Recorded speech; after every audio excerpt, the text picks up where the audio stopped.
Yep, you all knew this video was imminent. I am selling my SL65 and it's live right now on Cars and Bids with no reserve, guaranteeing that it goes to a new home. After you finish watching the video, click the link in the description to go check out the auction. But in today's video, we're going to be focused on my ownership experience of this car, talking about my likes, my dislikes, and my favorite memories that I made behind the wheel of my bi-turbo V12 Mercedes-Benz.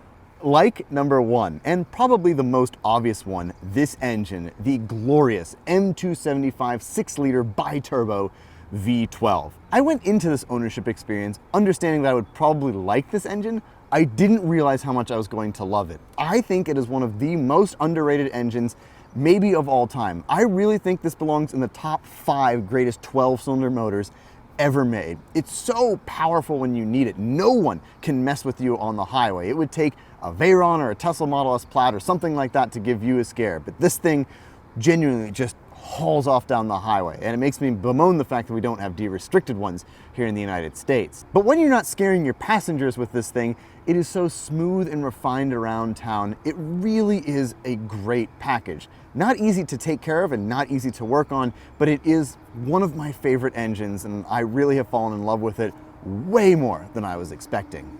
Like number two, the way this thing looks. I think the R230 platform looks great in general, but the 65 specifically has the perfect measured dosage of badassness. From the vents on the side of the front bumper, to the 65 specific modular wheels, to the specific exhaust at the back, this car has just enough details to distinguish it from a normal SL, and I am stunned at how much attention this thing gets. Every single time I use it, someone comes up to me and says, "Whoa, that's the V12 one," and I simply love it. Whenever I walk away from the car, I turn around and look at it because it looks just right. Like number three, modern amenities. Now, that's kind of odd to say for a car that is 20 years old, but my daily driver was built in 2002, and although 2007 doesn't seem that different, a lot changed between 02 and 07. Having keyless entry in this car is so nice. It's one of my favorite features, to simply be able to touch the door handle, it unlocks and you get in. It just is really nice. And in addition to that, I know it's gimmicky, but having the engine start button on the shifter is just so cool. Every time I use it, I smile. I also love having things like heated and ventilated massaging seats. The Bluetooth connectivity in this car, although aftermarket, works really well, and it's just a more modern user experience. It's not as modern, of course, as brand new cars, but honestly, a lot of the technology on those cars gets in the way of the driving experience. It makes it feel more sanitized, and it just feels kind of gimmicky. In this car, it's still about the driving experience, but everything that's in it just helps elevate it and make it a little bit more convenient to use day to day, and I've certainly enjoyed that compared to my beloved E39. Another thing, and it's not specific to this car necessarily, but all of this, having a convertible again. Living in Southern California, I think it should almost be an imperative that you have a convertible. Being able to put the top down is so nice, and although I'm a little afraid every time I do it, this top has been very reliable. It goes up and down really quickly. It is just so nice to be able to put the top down and enjoy driving this car. It just opens up a whole different sensory experience that you don't get in a hardtop, and as much as I love the structural rigidity of a hardtop, realistically, it's a lot more fun on the road to use this car top down and just take in the atmosphere. I truly love it. Gushing out of the way, we move back under the hood to talk about my first dislike, and it has to do with the M275. Although this engine makes astonishing power, you can't really use it most of the time. Around town, if you get on it in first gear, it just spins the rear wheels and it's a bit antisocial. And if you want to get the most out of this engine and really experience it, you have to be going cheeky, we'll say, speeds. So realistically, although I know that's what this engine is about, around town is just not visceral enough for me. I want a car that I can enjoy and is maximized at 40 miles an hour, as opposed to a car that I have to do 140 miles an hour to have a lot of fun with. And well, although this engine is really great, I just feel like it's a lot most of the time, and I just want something with a little more spice to it at lower speed. Dislike number two, and that is fear. Everybody knows these cars are relatively scary to own, but my ownership experience has been pretty good. Yes, I did invest some money in a big service when I got it. Realistically, this car is in a good spot. There are some cosmetic things that I would love to fix if I kept it longer, but truly, it's just kind of nice to drive. It also comes with a stack of service documentation, so I don't ever feel scared using this car, but there is just an outline of fear every time I use it. Whenever I put the top down, although it's never given me an issue, I go, please work, please work, please work, please work, and then put it down, and well, it's been fine, touch wood. And that wears on you after a while. It takes away from the experience. Although the car feels pretty solid, I just never fully trust it, and that is kind of the nature of owning an aging German performance car. Dislike number 3, the transmission. Now, while I am actually a defender of this specific transmission in this car, I think it mates very nicely with the engine, having an automatic in your fun car just doesn't do it for me. Although my primary car has a manual transmission, I really like having a manual transmission in general. This is the first automatic car I have ever owned. All the other cars in my life have all been manual transmissions. And that's because even during mundane driving, they are engaging. It's just not as involving as I was hoping it would be. Again, that's really not a fault of the car. I wanted to try having an automatic for the first time, and I wanted to stay relatively open-minded, but I just really prefer having a manual in the second car. If I could have 3 cars, I would 100% keep this car, and I think it would then fit in perfectly. I'd have my kind of, engaging but luxurious daily driver. I would have a nice date night car just to go and cruise the PCH with Emily in, and then I'd have something that's a little bit more buzzy and fizzy, used for serious driving. But I don't have that kind of room in my garage, and I can't swing that right now. So for me, just having 2 cars is what I'm stuck with. And this car realistically is just a little bit too refined and similar to the M5. And it having an automatic, well, that actually takes away, it's a negative on its side of things. If it were as engaging as the M5 to drive, then it would be a little bit different, but realistically, it just drops a little bit behind that car, and that's one of the main reasons I'm selling it, if I'm honest with you. That said, I really do love driving this car, so let's fire up the V12, hop behind the wheel, and talk about some of my favorite memories with the R230 SL65.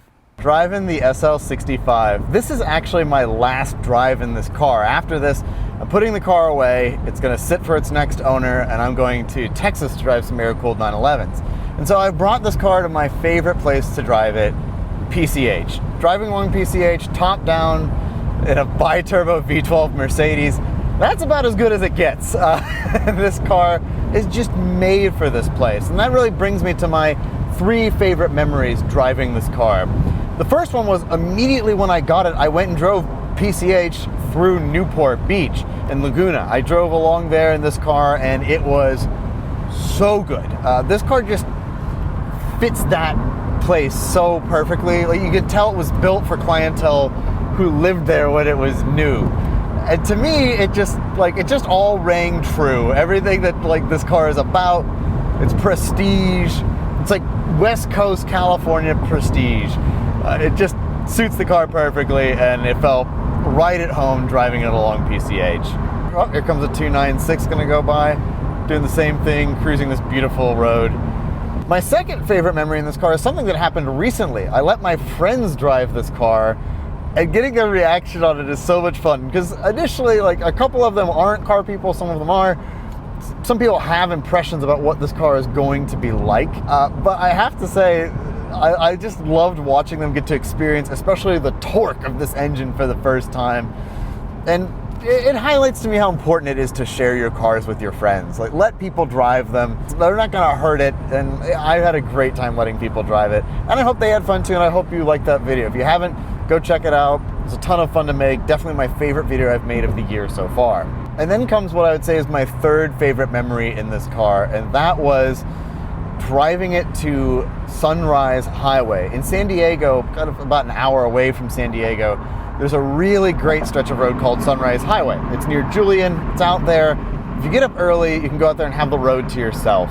And round about when I got this car, pretty early on in my ownership experience, Nick had just gotten the SLR, and so we got together with Doug and my friend Kevin and a couple other people, and we went out and we drove out there, and it was so cool to see what this car can do. But it was so much fun, and the car did so well, and I started to fall in love with that engine immediately. Driving it out there, it showed me also how capable this platform is. This chassis is actually pretty spry and pretty agile, and it was way more fun than I was expecting it to be. Admittedly, I didn't want to drive this car out there that day. I wanted to drive my M5, but I'm glad I got that experience. can check that one off the list. It just showed me how capable the R230 is.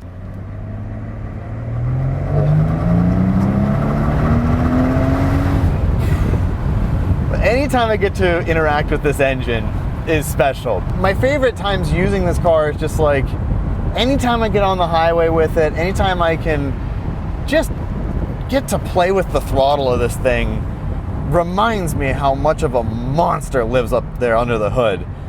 It's so deeply impressive, and I just really enjoy using it. And this is my first V12. I hope I'm lucky enough to get to own other V12s. I've driven a lot of cars with 12-cylinder engines, but I don't get to live with that many of them. In California, space is very much at a premium, so I don't have like a barn I can throw lots of cars in or anything like that. And the reality of it is, it means that I have to pick and choose my automotive experiences very carefully, and I've done so in the time that I've lived here. That, and like, unfortunately, all the cars I love have gotten so expensive, so looking for value is something I like, and this car is just an incredible value proposition, especially if you live somewhere where you can do this all the time and have the top down. It's just really unique. Now there's one more video that's going to come out on this car. It comes out a little bit out of order, and that's just due to timing. But Nick and I traded cars. We traded SLR and SL65 to kind of get our ideas. I love this car at its price point. It just punches so high. These cars deserve more attention. I understand they're not easy to live with, but they are just magnificent, and this engine is just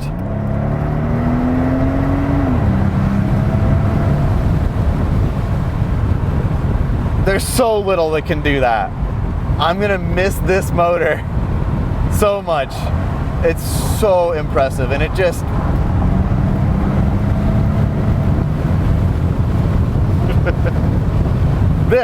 it puts a smile on my face every single time. But it's also made me appreciate the Mercedes brand more. It's opened my eyes to maybe the potential of having other automatic cars, you know, if the car is only offered as an automatic, to be clear.